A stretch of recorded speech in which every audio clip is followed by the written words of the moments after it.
Russia has moved to stop the worst escalation of fighting in the separatist region of Nagorno-Karabakh in more than a quarter of a century, by hosting ceasefire talks on Friday. Vladimir Putin called on Armenian and Azerbaijani forces to suspend the fighting that has raged in the disputed South Caucasus region for almost 2 weeks. The Kremlin said Putin's initiative followed a series of calls with the Armenian Prime Minister, Nikol Pashinyan, and the Azerbaijani President, Ilham Aliyev. The latest clashes between the two sides began on the 27th of September and marked an escalation of the decades-old conflict over Nagorno-Karabakh. The region lies in Azerbaijan but has been under the control of ethnic Armenian forces backed by Armenia since the end of a separatist war in 1994. The Kremlin said Putin proposed calling a ceasefire to exchange prisoners and collect the bodies of dead soldiers.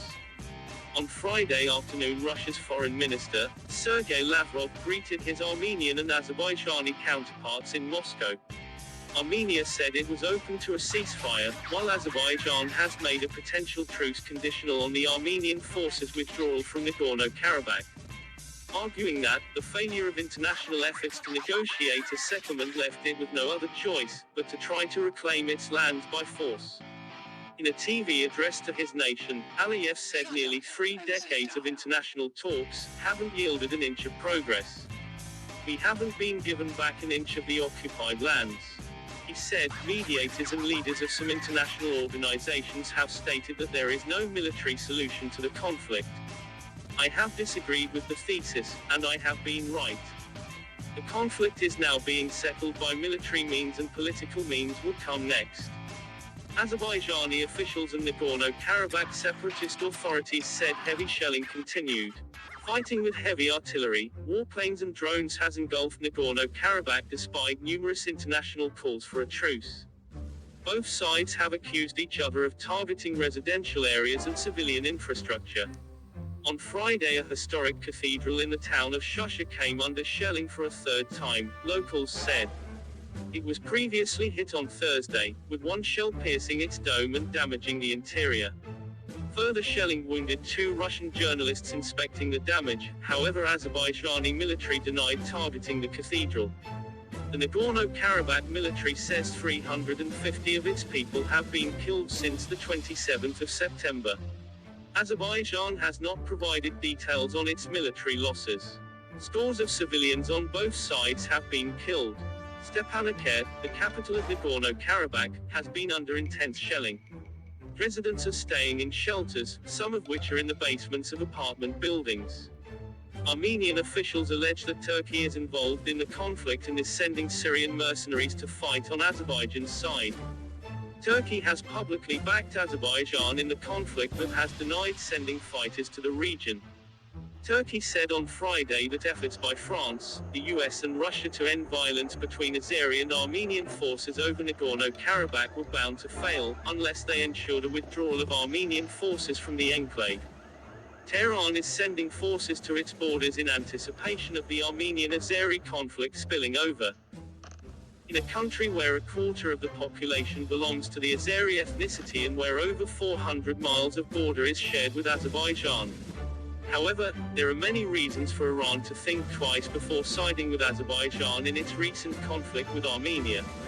Armenia shares about 27 miles of border with the Islamic Republic and plays a positive role as the only Christian neighbor to the sanction-laden country.